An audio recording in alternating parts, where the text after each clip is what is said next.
बेर साहिब की जय, संत समाज की जय, भक्त समाज की जय, साहिब बंदगी साहिब। परम पूजनीय श्री साहिब जी, अर्चनीय वंदनीय संत समाज, भक्तिमती माताओं, आप सभी के समक्ष मुझे भी आज्ञा हुई है। स्व आज्ञा पालनार्थ कुछ देर आप सभी की सेवा में उपस्थित हूँ। किसी प्रकार की त्रुटि होने पर मैं क्षमा प्रार्थी हूँ। गुरुमूर्ति गति चंद्रमा, सेवक नैन चको, अष्टपहर निरखत रहूं, गुरुमूर्ति की ओर। अभी हम सभी लोग हमारी बहना वंदना जी से बहुत ही सुंदर भजन सदगुरु कबीर साहिब जी की श्रवण कर रहे थे। संतन के संग लाग रे तेरी अच्छी बनेगी। तो संतन के संग लगने से, उनके सानिध्य में जाने से, उनके पास जाने से हमारा जीवन जो है सफल होता है, सार्थक होता है। हम जो है सत्यता की रास्ता को अपनाते हैं। सत्संग का अर्थ ही होता है, मतलब ही होता है सत्य का संग करना। और सत्संग मतलब संगत, और संगत कैसी होगी ये हमें विवेक विचार करना चाहिए। हमारे जीवन में हम जैसा संगत करेंगे, जैसा संग करेंगे, वैसा हमारा रंग होगा। कहते हैं कि जैसा संग करते हैं वैसा रंग होता है, वैसा हमारा आचरण बनता है, वैसा हमारा व्यवहार होता है, वैसा ही हमारा चरित्र बनता है। एक पंक्ति में एक पंक्तिवाचक ने कहा है कि चित्र से चरित्र का निर्माण होता है। चित्र से चरित्र का निर्माण होता है और चरण से आचरण का निर्माण होता है। चित्र से चरित्र का निर्माण होता है और चरण से आचरण का निर्माण होता है। चरण मतलब किनकी चरण? जो हमारे पूज्य हैं, जो हमारे सद्गुरु हैं, जो हमारे गुरु हैं, उनके चरणों से हमें आचरण मिलता है, स्वभाव बनता है। उनके चरण की वंदना करने से हमारा आचरण बनता है। तो इसी को कहा है कि चित्र से चरित्र का निर्माण होता है और चरण से आचरण का निर्माण होता है। जैसे चित्र से चरित्र का निर्माण मतलब इसको ऐसा समझ सकते हैं कि जैसे कोई हमारी जो माताएं होती हैं, वो जब प्रेग्नेंट होती है, गर्भावस्था में होती है, तो अपने रूम में कैसी कैसी तस्वीर लगाती है, कैसे कैसे चित्र लगाते हैं। मतलब उनको जैसा अपना बच्चा चाहिए, जैसा उनको अपना बालक चाहिए, उस हिसाब से वो अपने रूम में चित्र लगाते हैं, है ना। कोई हीरो हीरोइन की लगाते हैं, कोई सत्संगी है तो संत महात्माओं की लगाते हैं, और कई माताएं अपने ही हस्बैंड का लगाती हैं कि मेरा बच्चा जो है मेरे हस्बैंड जैसा ही हो। तो इसी प्रकार संतों के चरण की वंदना करने से, उनके सानिध्य में जाने से, उनका सत्संगत करने से हमारा आचरण भी वैसा होते जाता है। आप सभी जानते हैं, सुनते हैं कि पारस पत्थर जो है लोहा को सोना बना देता है, लेकिन गुरु और हमारे सद्गुरु ऐसे होते हैं जो अपने शिष्य को अपने जैसा ही, अपने समान ही बना देते हैं। सदगुरु कबीर साहिब जी कहते हैं, संगत से सुख उपजे, कुसंगत से दुख होए, कहे कबीर तहाँ जाइए जहाँ अपनी संगत होए। संगत से सुख उपजे, हम अच्छी संगत करेंगे तो हमारे जीवन में सुख होगा, शांति होगी, आनंद होगा। और कुसंगत से दुख होए, हम अगर हमारी संगत जो है गलत होती है, हम गलत का संग करते हैं, तो हमारा जो जीवन है वो दुख भरी हो जाती है, दुखों से लिपट घिर जाता है, हम परेशानियों में घिर जाते हैं और उस परेशानी से हम निकल नहीं सकते। जिसके जीवन में गुरु का सानिध्य है, गुरु का आशीर्वाद है और गुरु की वाणी विचार सत्संग उनके जीवन में है, तो वो अपने जीवन में कभी भी कठिन परिस्थितियों में फंसता नहीं है। और फंसेगा तो उससे वो आसानी से अपने गुरु के निर्णय वचनों के माध्यम से, उनके आशीर्वचनों के माध्यम से वो सरलतापूर्वक उस कठिनाई से निकल सकते हैं। लेकिन जिनके जीवन में गुरु नहीं है, जिन्होंने अपने जीवन में गुरु का सानिध्य नहीं लिया है, जिनके जीवन में गुरु की वाणी विचार सत्संग नहीं है, वो थोड़ी सी भी प्रतिकूलता अपने जीवन में आने से विचलित हो जाता है, भटक जाता है अपने रास्ते से और अपने इस जीवन की सच्चाई से भटक करके कहीं भी अपने जीवन को ऐसे ही व्यर्थ में गंवाते रहता है। इसलिए हमारे जीवन में सत्संग की, संत गुरुजनों की आवश्यकता है।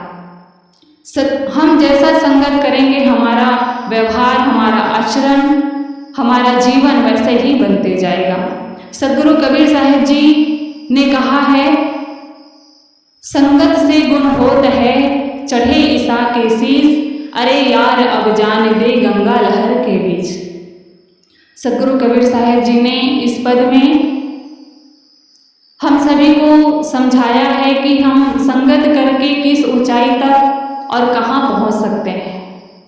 बस हमारी संगत कैसी होगी इस पर हमें विचार करना चाहिए।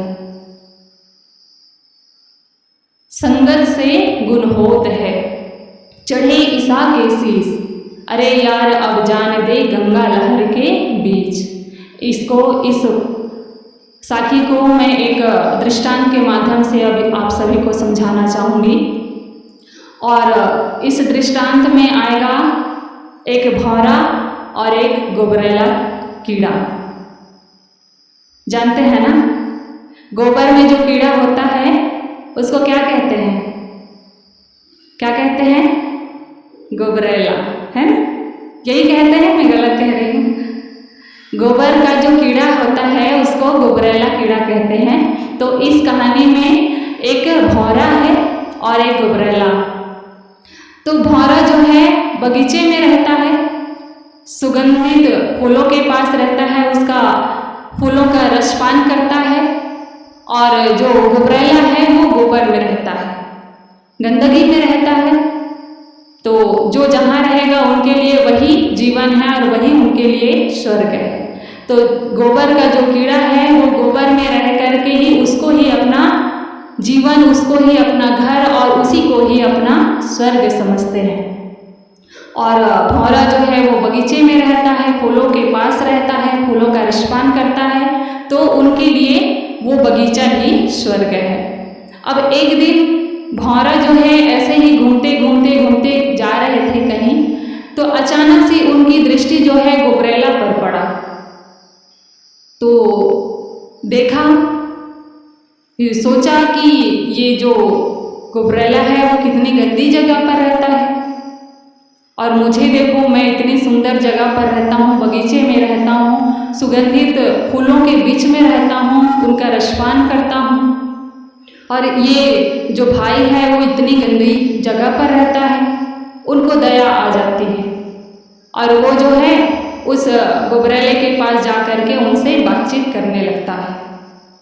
वहाँ गए और गोबरेला से पूछते हैं कि भाई क्या तुम यहीं रहते हो? तो गोबरेला जो है भौरा से कहता है कि हाँ भाई, मैं तो यहीं रहता हूँ। फिर कहते हैं आप इस जगह पर, इस गंदी सी जगह पर कैसे रह लेते हो? तो क्यों भाई, ये जगह गंदी कैसी है आपके लिए? नहीं, ये तो मुझे तो लग रहा है ये गंदी जगह है। नहीं भाई, ये तो मेरे लिए स्वर्ग का स्थान है, इससे अच्छी जगह तो और कहीं हो ही नहीं सकती। तो भौरा जो है वो कहते हैं कि ठीक है, अगर आपके लिए ये अच्छी जगह है तो एक बार मैं जहाँ रहता हूँ वहाँ चल करके देखिए, अगर आपको पसंद आए वो कैसी जगह है। मुझे तो लगता है कि मैं जहाँ रहता हूँ वो जगह अच्छी है, लेकिन आप कह रहे हैं कि आप जहाँ रहते हैं वो जगह अच्छी है। तो एक बार आप मेरे साथ चलिए और मैं जहाँ रहता हूँ उस जगह को आप देख करके आइए। तो घुबरैला जो है वो एक बार में मानता नहीं है कि पता नहीं कहाँ ले जाए, किस जगह पर ले जाएंगे। मुझे तो अपना जगह ही अच्छा लगता है, यहीं रहना ही अच्छा लगता है। फिर वो निवेदन करते हैं कि नहीं भाई, एक बार चलो, आपको पसंद नहीं आएगा तो मैं तुरंत आपको वापस ले आऊँगा। फिर ले दे करके वो घुबरैला जो है मानता है, तैयार होता है जाने के लिए। फिर घुबरैला कहता है कि भाई, आप तो उड़ने वाले जीव हो, एक पल में ही कहीं से कहीं उड़ करके चले जाओगे, लेकिन मैं तो रेंगने वाला हूँ, जमीन पर रेंगता हूँ, तो मैं आपके साथ कैसे चल पाऊँगा? आप कितनी दूर जाओगे पता नहीं, और मैं तो रेंगने वाला हूँ। तो वो जो भौरा है वो विनोदी भाव में कहते हैं कि भाई, तुमने कभी जहाज का आनंद लिया है? तुमने कभी हवाई जहाज का आनंद लिया है? तो कहते हैं नहीं भाई, मैंने तो देखा भी नहीं हवाई जहाज कैसे होता है। तो कहते हैं कि चलो आज मैं तुम्हें हवाई जहाज का आनंद दिलाता हूँ, आ जाओ मेरे पीठ पर बैठ जाओ। तो अपने पीठ पर बैठा लिए और उड़ते हुए उस बगीचे में चले गए जहाँ वो रहते थे।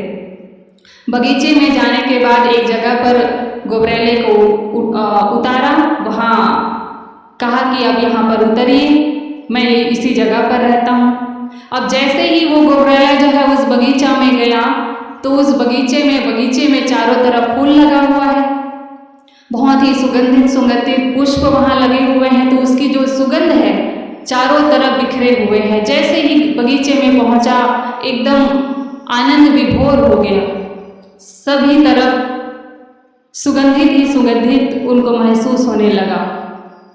फिर वो भौरा कहते हैं कि भाई, ये जगह मेरा है, इस जगह पर मैं रहता हूँ। आप जो है जितनी दिन आपकी इच्छा होगी, जितनी दिन आपकी मर्जी होगी, आप यहाँ पर रहिए, घूमिए, यहाँ का फूलों का रसपान करिए, खाइए पिए, मैं थोड़ी देर में आता हूँ। तो फूलों के पास में उस घुबरैले को छोड़ करके वो अपने काम के लिए कहीं निकल जाते हैं। अब वो गए हैं कहीं काम के लिए, घुबरैला जो है बगीचे में मस्त होकर के सभी फूलों पर एक एक करके बैठ रहा है, रसों का पान कर रहा है, देख रहा है कि भाई, मैं तो समझ रहा था कि उस गोबर की जो जगह है उससे अच्छी जगह और कहीं नहीं है, लेकिन ये तो उससे भी ज़्यादा अच्छी और बहुत ही अच्छी जगह है। भौरा भाई सही कह रहे थे कि वो जहाँ रहते हैं वो बहुत अच्छी जगह है। वो बहुत आनंदित हुए और उस जगह पर मस्त होकर के एक फूल पर बैठे हुए रसपान कर रहे थे। अब ऐसे करते करते भौरा जो है कहीं से दो दिन के बाद में आया। अब जहाँ पर उस कीड़े को छोड़ करके वो गए थे, वहाँ जाकर देखते हैं तो वो कीड़ा वहाँ पर नहीं है। अब वो भौरा सोचने लगा कि मैं घुबरैले को अपने यहाँ मेहमान नवाजी के लिए लेकर के आया था और पता नहीं वो कहाँ चले गए। मैंने कहा था मैं थोड़ी देर में आ रहा हूँ और मुझे बहुत देर हो गई आने के लिए, इतनी देर में पता नहीं वो कहाँ चले गए, किधर चले गए, और मैं उसको मेहमान नवाजी के लिए लेकर के आया हूँ। फिर सभी तरफ वो ढूंढने लगा, फूलों में, बगीचे में, सब तरफ देखने लगा, कहीं नहीं मिला। अब सोचने लगा कि गए तो गए कहाँ, मैं तो यहीं छोड़ कर गया था। अब धीरे से उनको ध्यान आया कि कहीं वो माली जो है पुष्प तोड़ने के लिए आया, फूल तोड़ने के लिए आया, तो माली के साथ तो नहीं चला गया। तो जो माली जो है फूल तोड़ करके अपने घर में टोकरी में रखा था, उस टोकरी में जा करके देखता है कहीं इस फूल में तो नहीं आ गया है।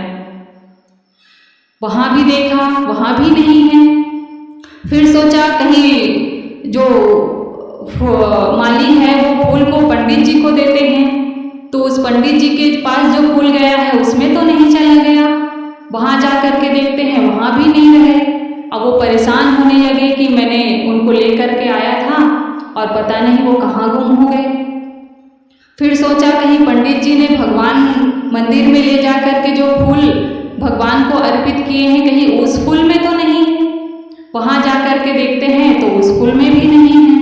अब वो और ज़्यादा परेशान होने लगे कि अब गए तो कहाँ, गए कहाँ, इनको मैं ढूंढूं कैसे, कहाँ ढूंढूं।